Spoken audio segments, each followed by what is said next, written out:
জগজিৎ সিং বা বব ডিলানের পাশাপাশি যদি ভোজপুরি সিনেমার গান আপনার প্রিয় হয়, তবে ইমেজের তোয়াক্কা না করে সেটাই গেয়ে উঠুন গেট টুগেদারে।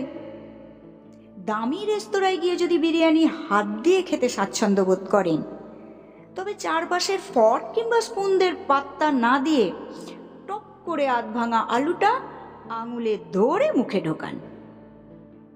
সাহিত্য জ্ঞান দিয়ে লোককে ইমপ্রেস করতে গুগল থেকে কপি করা সেলি কিংবা সিলভিয়া প্ল্যাথের লাইন না পাঠিয়ে আপনার জানা শক্তি চাটুর্যে বা জয়দেব বসুর লাইনগুলোই পাঠান না ভাই। বাস্তব জীবনে আপনি হয়তো সাউথ ইন্ডিয়ান অ্যাকশন সিনেমার পোকা, কিন্তু সোশ্যাল মিডিয়ায় আপনি কুরোসা বা ট্যারেন্টিনোর বাইরে কোনো সিনেমাকে পাতে দেওয়ার যোগ্য বলেই মনে করেন না। কেন ভাই? ভেতরে ভেতরে আপনি যদি হিমুর মতো অগোছালো হন, তাহলে বাইরে অযথা কেন একজন কেতাদুরস্থ মানুষ সাজতে চাইছেন? হ্যাঁ, এইসব করলে প্রাথমিক পর্যায়ে আপনার প্রতি বেশ কিছু মানুষের দৃষ্টি আকর্ষণ হবে ঠিকই, কিন্তু কি জানেন, এই আকর্ষণগুলোর ভিতটা না বড্ড নড়বড়ে হয়।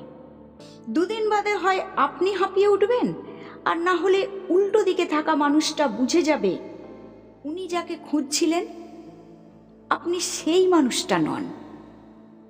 তার চেয়ে নিজে যেমনটা তেমনটি থাকুন না। যদি সূর্যমুখীর চাইতে বেলফুল আপনার বেশি ভালো লাগে, তাহলে সেটারই ছবি তুলে পোস্ট করুন।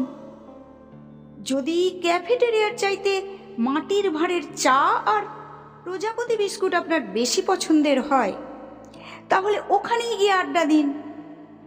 যদি ছোট থেকে পদটাকে আলু ভর্তা বা আলুর চোখা বলে আসেন, তাহলে হঠাৎ আজ সেটাকে স্ম্যাশড পটেটো কেন বলবেন? দেখুন, আমাদের এই জীবনটা না এমনিতেই নানান রকম ভুলে ভরা।